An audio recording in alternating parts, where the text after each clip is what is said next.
provide the contents.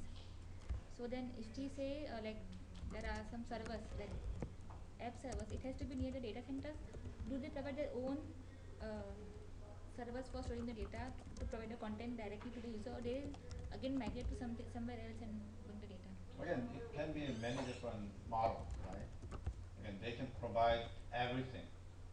But again, it's very costly, right? And then they can provide some content, some videos. Because typically the large data objects are the ones who take a long time to transfer, right? So if you're some company like the e-commerce company that you just want to cache video contents, then only the video contents are cached, and then only the video contents that come from our common networks. So they have their own storage for the Of course, customers. of course, it has to, right? It has to be because content. Yeah, I mean, without it, it's Yeah. nothing works. That's what. So we have 10 more minutes. Again, Why do we need it? why do you need it? Because they industry wants.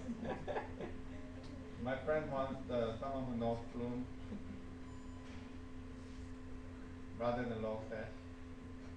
So eBay uses Logstash, right? So I'm using Logstash in 23, Yes. right? And then like Zillow, they use the Flume, right? So you should learn Flume here. Professor, but if we make up the data, where is Flume fitting for the data? So basically, Flume is that Flume is collecting data from your laptop. So Right? it could be anything like CSV. Yeah, it could be CSV, right? You collect your own data, create a CSV file, and then suck it up through Flume, and then push that to the DB. So Professor, can I ask on the same note? There is some sample data has been given by you, right? So we just use the data that we generate itself. I mean, we want to like because we want to go with some kind of we will look into our LinkedIn profiles, like we'll create our own data, the entire structure for the entire the documents that we are going to use for each user's profiles and everything. But we are not going to use the sample data. That's what I'm trying to say. Well, again, the thing is that the data set I gave you is big enough, right? If you're going to create around 10 meg of data set for your own, then it's okay not to use my data, right? But if it's less than 10 meg, use my data. We need to modify a lot for Again, if there's no challenge, right, it's not a project, right? Yeah, you just have to think about it. Think about how do I use this. Again, in the big data project, you don't want to discard this data because I don't like that, I don't like this, I don't like this. You have nothing left, right? You just say, oh, I like it, I can use this. Whatever the format, you just cut it out, right? so we have more of co-occurrence maps I understood co-occurrence map is like a matrix where you have to like you have to count the number of records wherein the CEO has become a CTO and a manager and something. Yeah, what are the keywords?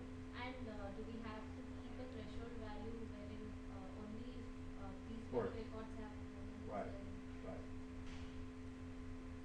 Yeah, you're on the right track.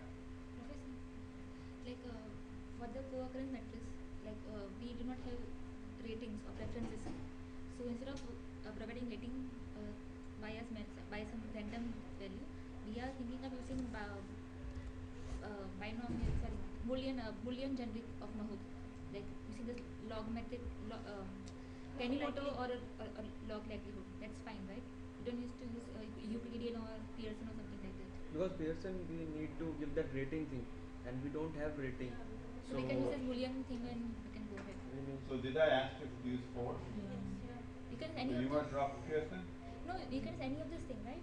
Not how can we use all the four and So is there any specific requirement in terms we'll of we can algorithm? compare the My intention is to use a 4, maybe do comparison. But for rating then we can give a Which one actually works Then best? it doesn't work. doesn't work, rating will same will not work. If you give the constant rating, so it will not work. we let them a good thing. It won't work. So we can use these two things. We can compare between two things. Log likelihood and NMA tool. Use the three then. You drop here and then you have three. Yeah. Pearson it won't work. So Pearson, it will give the similarity. So for that we need that preference thing. If we are talking about the movie data which is available, Right. So that then you can ignore that. Yeah. so it doesn't work. So we have to use your data, right? Just to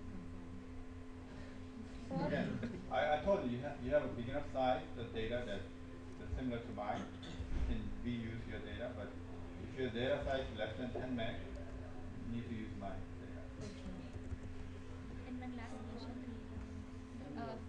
Top end recommendation, can we use Pick and Hive for it? Yes, of course. Yes, we can. We don't need to use Mockit for it. Yes. Yes, of course. For Pick and Hide, it will give top 10 recommendations overall. It won't give for one person, right? It will give for one person. We have to give top 10 recommendation for each user. Your question? Again, I'll be available, my office, Q&A next week. Next week we don't have any class, right? So when